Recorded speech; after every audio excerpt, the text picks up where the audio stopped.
మౌలిక అవసరాలు కానీ ఏమీ చేయలేకపోయారు. ఈ మిగతా 25,000 కోట్లు ఏమైపోయినాయో, ఎట్లా వెళ్ళిపోయినాయో ఎవరికీ తెలియదు. అంటే నిజంగా ఒక పని జరగాలి అంటే గ్రామ సభ తీర్మానం చేయాలి. పంచాయతీ రాజ్ వ్యవస్థని బలోపేతం చేయడానికి ఇది ఆంధ్రప్రదేశ్కి కాదు, భారతదేశానికి వెన్నెముక పంచాయతీ రాజ్ వ్యవస్థ. అందరూ నన్ను హోమ్ తీసుకోమని ఒకటే కోరుకున్నా. నేను అన్నా హజార్ అంటే పడి చచ్చిపోయాను చిన్నప్పుడు. మీకు తెలుసు, చిరంజీవి గారి సినిమా రుద్రవేణి సినిమా కూడా ఉంటుంది. అది అన్నా హజారే గారి ప్రేరణతో తీసింది.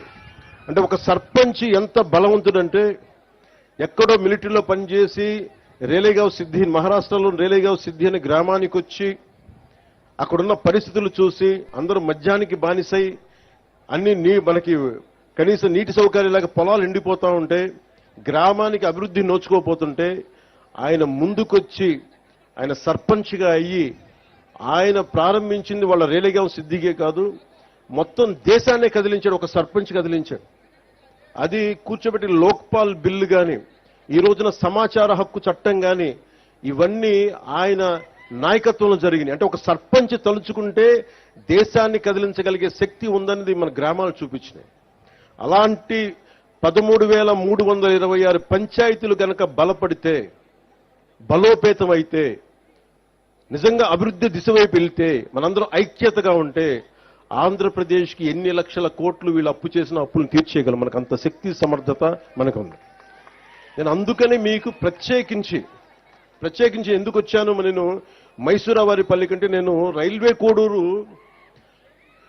ఇది ఉద్యాన పంటలకి సంబంధించిన ఇది రాజధాని. ఇది ఇక్కడ నేను చాలాసార్లు ఇక్కడి నుంచి మామిడి చెట్లు తీసుకెళ్తే రుచి వస్తుందని చెప్తుంటాను. నేను అదే చెప్తున్నాను, ఇక్కడి నుంచి రుచి రాదు. ఈ నేల తాలూకు సారం ఇది, ఈ నేల తాలూకు విశిష్టత. ఇక్కడ పండు అంతే. ఇది అరటి పండు కానీ ఏదన్నా కానీ ఈ నేల తాలూకు సారం విశిష్టత దీనికే ప్రత్యేకం తప్ప ఇంక ఏ జిల్లాకి ప్రత్యేకం కాదు. నేను ఒకటే అనుకున్నా, రాయలసీమ అంటే ఎందుకు పారిపోతారు అందరూ, ఎందుకు గొడవలు జరగాలి ఇక్కడ? రాయలసీమ తాలూకు విశిష్టత ఎంతమందికి తెలుసు?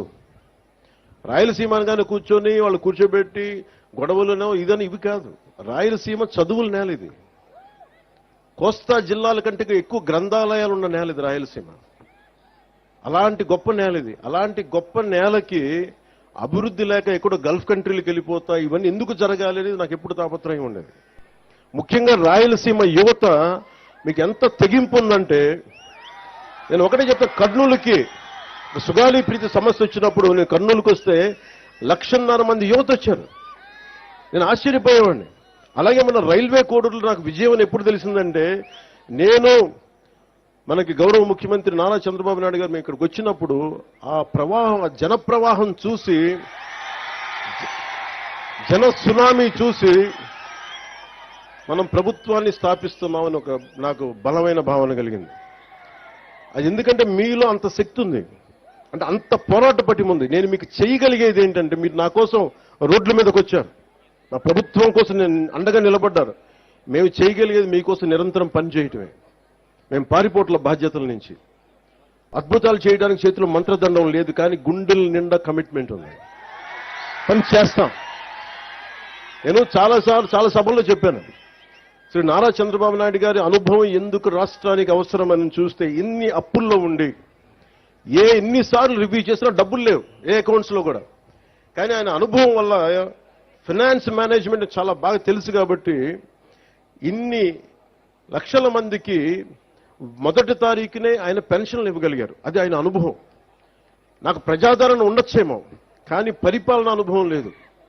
నేను నాకంటే బాగా ఆలోచించగలిగే వాళ్ళని, నాకంటే రాష్ట్రం కోసం పనిచేసే వాళ్ళ వెంట నడవడానికి, వాళ్ళ వెనక నడవడానికి, వాళ్ళ పక్కన నడవడానికి, నేర్చుకోవడానికి నేనే సంకోచించే వ్యక్తిని కాదు. అలాంటి అనుభవజ్ఞుడి దగ్గర, అలాంటి పరిపాలనా దక్షత ఉన్న గౌరవ ముఖ్యమంత్రి చంద్రబాబు గారి దగ్గర నేర్చుకోవడానికి నేను ఎప్పుడు సంసిద్ధతగానే ఉంటాను తప్ప నేను దాన్ని ఏ మాత్రం తక్కువ అనుకోను.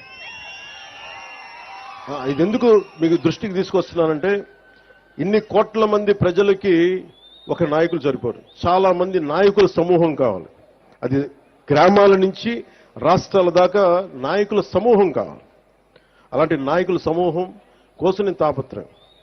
నేను మీకు ఒకటే విన్నవించుకుంటా ఉన్నా, ఇది ఈ రోజున రైల్వే కోడూరు కోసం ఒక్కటే పెట్టింది కాదు, ఒక మైసూరావారిపల్లి కోసం పెట్టింది కాదు, ప్రత్యేకించి రాయలసీమ జిల్లా, మన రాయలసీమ వాసులందరికీ నేను మాటిస్తున్నా, మీకోసం ఒక కూలీలాగా పనిచేయడానికి నేను సంసిద్ధంగా ఉన్నాను.